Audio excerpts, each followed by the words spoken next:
অবশেষে হুঁশ ফিরল সূর্যের। নিজের দুই সন্তানের দায়িত্ব নিল সকলের সামনে। প্রিন্সিপাল ম্যামের সামনে গিয়ে নিজের দুই সন্তানের বাবার পরিচয় দিল সূর্য, যে সোনারূপা তারই সন্তান আর দিবা তার স্ত্রী।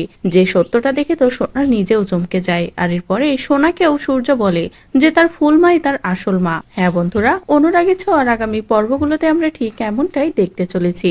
সোনা তো একদিকে কান্নাকাটি করছে নিজের মাকে, সেই মাকে দেখার জন্য, যে কষ্ট দেখে পরিবারের সকলেই কষ্ট পাচ্ছে। অন্যদিকে রূপাও নিজের বাবার জন্য কষ্ট পাচ্ছে। দুই প্রান্তে দুই মেয়ে এমন কষ্ট পাচ্ছে যেগুলো দেখে পরিবারের সকলেরই অনেক কষ্ট হচ্ছে।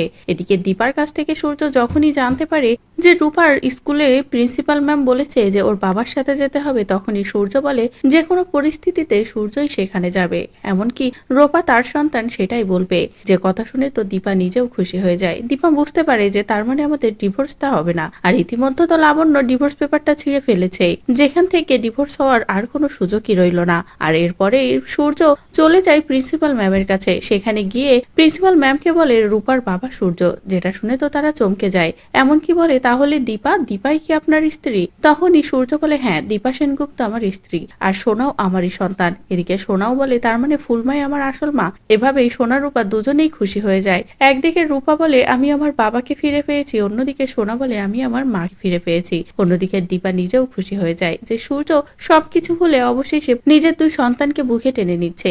যেভাবেই হোক না কেন দীপাকেও কাছে টানছে। তো বন্ধুরা, এভাবেই যদি রূপার জন্যই পুরো পরিবারটা আবারও এক হয়ে যায়, সূর্য ডিভোর্স বাদ দিয়ে দীপার কাছে ফেরে, তাহলে সেটা দেখতে তোমাদের ঠিক কেমন লাগবে কমেন্ট করে জানাও। পরবর্তী আপডেট পেতে চ্যানেলটি সাবস্ক্রাইব করো।